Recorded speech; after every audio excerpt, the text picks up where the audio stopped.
Alors, je vais détailler les bordures différemment l'une de l'autre, en commençant par celle du bas, mais d'abord, vous voyez que j'ai renommé les objets dans mon graphe de géométrie, et à présent, j'en profite pour en cacher certains. Je vais changer l'affichage de ma terrasse et de mon quai que je vais garder affiché.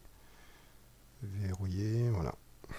Et pour travailler ma bordure, je vais, à partir de cette boucle d'arête, la descendre au niveau du quai en haut, au niveau de la terrasse en bas, soit par un glissé, soit par, comme ici, avec mes commandes absolues. Ok. Il ne faut pas oublier, bien sûr, puisqu'on a de la géométrie superposée, on voit ici, si je fais un glissé pour vérifier, il ne faut pas oublier donc de, en mode objet, nettoyer l'objet. Et vous voyez 12 vertices avant, clean-up 10 ensuite. D'accord. Et là, c'est bon. Ce qui me permet, en toute sécurité, de prendre ces deux faces et de faire des extrusions normales. Quelque chose comme ça, à peu près. De durcir les arêtes pour voir en mode ombré un petit peu ce que ça donne. Et poursuivons l'idée, sélection de face, boucle d'arête, bevel ou chanfrein. À nouveau, je peux durcir, revérifier en mode ombré. Je vais assez vite puisque c'est basique, hein. Je vérifie avec un autre shader. Au pire, vous pouvez mettre en pause, mais ça n'a rien d'extraordinaire. Je redurcis certaines arêtes. Ok. Alors ensuite, le niveau de détail que l'on vise. Soit on se contente de ce qu'on a jusqu'à présent, c'est-à-dire des arêtes dures, soit, alors, je vais dupliquer pour montrer ça, on détaille un petit peu plus. Donc, imaginons notamment les arêtes durcies, on pourrait à nouveau faire un bevel, comme ici. Et je vais même montrer une autre variante. Voilà. Donc, une variante, d'abord en durcissant à nouveau les arêtes qu'on vient de chanfreiner, pour celui-ci et pas pour le troisième. Alors, pour ce tutoriel, il y aura une troisième option qu'on pourrait imaginer ici, celle qui m'intéresse, mais je vais d'abord mettre la vidéo en pause, voilà, on est déjà revenu, pour vous montrer dans un moteur de rendu interactif un petit peu ce que ça donne. Et on voit à droite que les arêtes dures, par rapport au bevel, donnent quelque chose de très violent. Okay, et même là où j'ai fait déjà un chanfrein, on voit ici à gauche, c'est la même géométrie du bevel, et la troisième option dont je parlais est ici. On voit que même là où j'ai un chanfrein, les arêtes dures restent assez violentes en fait. Okay, ici c'est légèrement adouci par le bevel, d'accord, mais ça reste encore un petit peu trop fort. Ici, on a toujours le bevel, sans aucun durcissement, et à la limite, on perd en définition. On a une sorte de flou par rapport à ce qu'on a à droite. Ok, donc le chanfrein seul ne suffit pas toujours. Je change d'angle, en essayant d'aller assez vite, et en laissant au moteur de rendu le temps de s'affiner un peu. Voilà. Même en changeant l'angle de la lumière, on voit finalement que ma troisième version à gauche, celle qu'on va donc détailler, sera la bonne, alors que celle-ci, qu'on pourrait tenter de faire intuitivement, ne donne pas grand-chose, et à droite, les arêtes dures sont définitivement, quel que soit l'angle, insupportables en fait pour moi. En tout cas, en dehors d'une exportation vers un moteur de jeu, où là les choses sont, la donne serait un peu différente. Alors ici, je montre tout de même rapidement ce qu'on fera aussi pour les bordures du grand escalier. On voit à gauche, j'ai de nouveau légèrement détaillé, alors qu'à droite, j'ai une boucle d'arête simple à chaque changement d'angle, durcie. Et on voit que, quel que soit l'angle de la caméra, et même en reculant, donc en regardant les objets de loin, les arêtes dures restent, je trouve, trop violentes. Alors, retour dans Wings, et pour me focaliser sur la bordure, j'ai changé l'affichage de mes objets, j'ai passé un filet à l'escalier, je l'ai verrouillé, et j'ai caché les autres. Ok. De là, à partir de cette arête, sélection de boucle sur tout le pourtour, et on va non pas faire un bevel, mais plutôt une extrusion par la normale, aussi étrange que cela puisse paraître, mais vous allez voir pourquoi. Donc, par la normale. Et ce qui est important ici, c'est de ne surtout pas modifier la position d'origine de notre arête, notre première boucle sélectionnée. Et pour cela, on va garder les contraintes enfoncées. Et vous voyez qu'avec les contraintes, je reviens facilement à 0, si on regarde en haut à gauche. Et par contre, avec le bouton gauche de la souris, garder enfoncé, on voyait L plus drag%, je modifie la distance de mes arêtes créées par l'extrusion. Et c'est ce qui m'intéresse. Et ici, quelque chose de fin comme 20% sera parfaitement suffisant. ce qui nous donne ceci. Donc évidemment, en mode ombré, pas de changement visible puisque l'arête est encore durcie, l'arête d'origine. Et on va modifier ça tout de suite. Dureté soft. Et là, en mode ombrage, on voit qu'il m'a fait ce qu'on appelle un faux bevel. Alors, pourquoi un faux bevel? Parce que les faces verticales, ici et ici, partagent en fait un angle avec celle de notre plan incliné, ici, séparé donc par notre arête d'origine, et grâce aux arêtes de contrôle qu'on a rajoutées, de chaque côté de notre boucle d'origine, on a l'illusion d'un bevel, sans avoir en fait réellement fait un véritable chanfrein avec la boucle d'origine. Même chose ici, en sélectionnant ces faces, bordure d'arête, extrusion par la normale, donc contrôle enfoncé, clic gauche, garder enfoncé, et on va dire 20% semble pas mal non plus. Adoucissement d'arête. Et pour les extrémités, ça va être un petit peu le même principe. Donc autant d'ailleurs faire les deux côtés. On verra les parties un petit peu particulières comme celle-ci plus tard. Extrusion par la normale. Contrôle garder enfoncé par sécurité. Clic gauche garder enfoncé.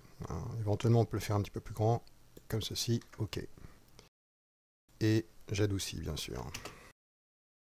Faisant un peu de nettoyage. L'extrusion évidemment nous ajoute des arêtes là où on n'en a pas besoin.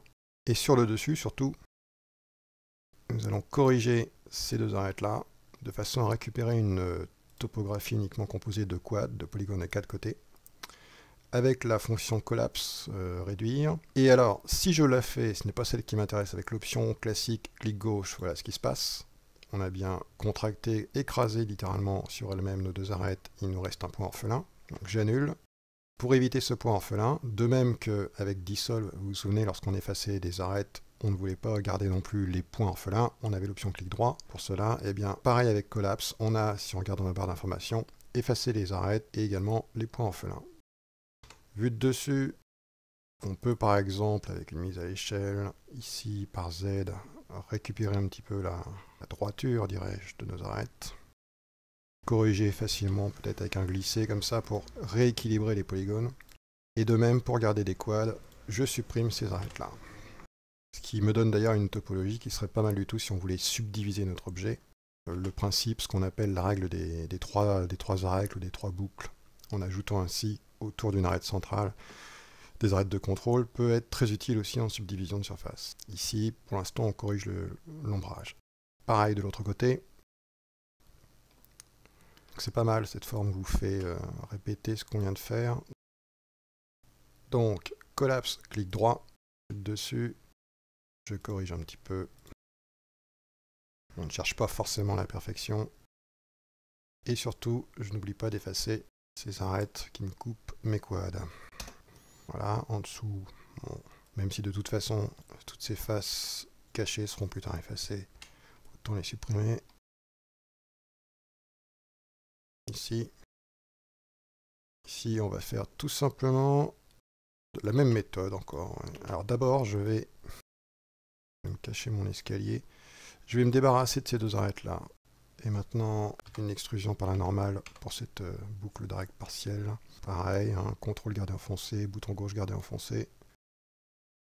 J'adoucis l'arête, bien sûr. On peut changer le shader. Je crois que vous commencez à voir vers quoi on se dirige. Le cas légèrement particulier ici, à cause de ce changement d'angle de cette forme, d'ailleurs je vais la durcir, on ne va pas faire la même chose ici. Parce que si on le faisait, je peux éventuellement montrer pourquoi. On risquerait d'avoir une extrusion en biais, comme ceci, voilà, ce qui est logique par rapport à la géométrie qu'on a ici. Donc j'annule. On va plutôt tout simplement sélectionner un anneau, sélection d'anneau, suivi d'un simple connecté, et glisser cette boucle d'arête donc pour la rapprocher. En mode relatif, normalement, votre arête doit prendre la forme des boucles vers lesquelles on la rapproche. Et ici, ce que je fais, c'est que je vais la coller complètement, donc à moins 100%. Je rappelle la commande, glisser avec D. Je déplace un peu, et par contre, vous voyez dans ma barre d'information, mais cette fois-ci à droite, on a une option chiffre 1 absolute. Ça veut dire quoi? Ça veut dire que pour l'instant, on est en mode relatif. D'ailleurs, on a un déplacement en pourcentage en haut à gauche. Et si je passe, alors, par exemple, Shift 1 sur un clavier français, ou un du pavé numérique doit marcher, je me déplace en mode absolu, c'est-à-dire que je me déplace en distance, et surtout mon arête n'est plus déformée. Elle a la forme en fait qu'elle avait lorsque j'ai rappelé la commande, donc lorsqu'elle était collée ici. Et c'est ce qui m'intéresse, je veux qu'elle reste droite. Ok. Je vais faire la même chose ici, je vais prendre toutes ces arêtes, connecter, donc je rappelle glisser. Évidemment, la dernière fois que j'ai utilisé glisser, j'étais en mode absolu, donc je reviens, Shift 1 en mode relatif. Si vous voyez absolu en bas à droite, ça veut dire que vous êtes en relatif et que si vous appuyez sur 1, vous allez passer en absolu, bien sûr, hein, c'est une commande à bascule. De nouveau, je bloque complètement à gauche. De nouveau, je rappelle la commande, je bascule en absolu avec Shift 1 pour garder un écart constant, régulier, entre cette arête-là et les précédentes là. C'est un petit workflow dont on prend rapidement l'habitude. Cette arête-ci, je n'ai plus besoin qu'elle soit dure, et voilà ce que ça donne. Cette fois-ci, c'est propre. Alors, par contre, j'ai quelque chose à modifier. Ici, pratiquement partout, j'ai une surface de quad, uniquement de carré, sauf au niveau de, elle est toute petite, cette face-là, et si je la convertis en sélection de points, on voit que j'ai 5 vertices, donc je n'ai pas polygone et 4 côtés. Et ça peut me déranger par la suite. Bon, pour l'ombrage, comme toute cette zone est planaire, ça ne se verra pas trop. Ça peut me déranger pour des sélections d'anneaux éventuellement, même si je ne pense pas trop modifier davantage l'objet. Ça peut être gênant si vous exportez l'objet pour l'affiner davantage dans un logiciel de sculpt comme Mudbox, etc. Où là, une topologie entièrement composée de quad est non seulement conseillée, mais pour certains logiciels de sculpture, pratiquement obligatoire. Et pour modifier cela, on va utiliser un nouvel outil. Donc dans le menu outils, l'outil connecté, qui est différent de la commande connectée qu'on appelle par le menu contextuel. Vous allez voir comment il fonctionne. À partir du moment où je l'active, donc il attend une sélection de vertex ou de points. On voit que j'ai d'ailleurs uniquement ce type d'éléments de géométrie comme option de sélection. Je vais partir d'un point, celui-ci.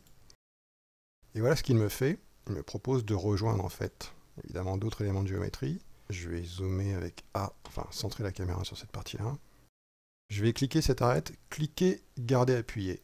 Puisque lorsque je garde appuyé, jusqu'à ce que je relâche, je peux, en bougeant la souris, choisir la position exacte de mon point. Je vais mettre à peu près là, je relâche, il est posé, et je peux continuer comme ça, en quelque sorte, à coudre. Et cette fois-ci, pour être sûr de bien sélectionner le vertex voisin, je clique, etc.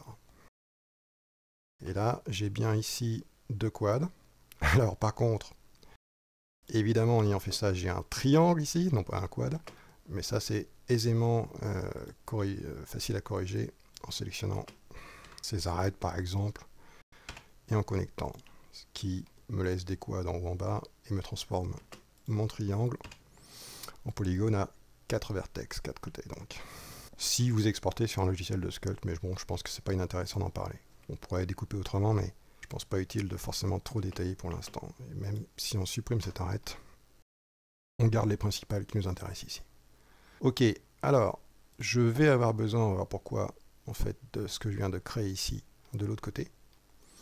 Donc pour ça, alors j'aurais pu le faire plus tôt, vous montrer le miroir virtuel, mais comme j'essaye de vous montrer les choses de manière progressive, ce sera plus intéressant de l'utiliser pour autre chose d'ailleurs, le miroir virtuel. Et ici, maintenant que j'ai ma sélection d'anneaux complète, alors vous voyez que j'ai été obligé de, j'ai pas pu simplement d'ailleurs, je précise, faire une sélection d'arêtes. G ne suffit pas à faire une boucle complète à cause du type de modification de géométrie ici. C'est justement ce que je disais, lorsqu'on n'a pas des quads partout où on a des changements, j'ai certains vertex qui sont ce qu'on appelle des pôles. Donc là je refais à nouveau G et ma connexion se fait complètement. Donc le mode transparence, encore une fois, est très utile pour contrôler ce qui se passe. Continuons loop cut. Je supprime la partie qui ne m'intéresse pas. Et là, en sélectionnant cette face, par sécurité, avant de faire un miroir, je vais l'aplanir. Au cas où ma boucle de loop cut de découpage n'aurait pas été parfaitement planaire, donc cette face ne serait pas non plus. Aplanir sur Z, par précaution. Miroir, et là on a bien la même chose de chaque côté. Donc on aurait pu le faire plus tôt, ce qui nous aurait permis, lorsqu'on corrigeait les polygones ici de façon à avoir des quads, de ne le faire que d'un seul côté, mais je pense que c'est plus intéressant de vous faire travailler un peu. Ok,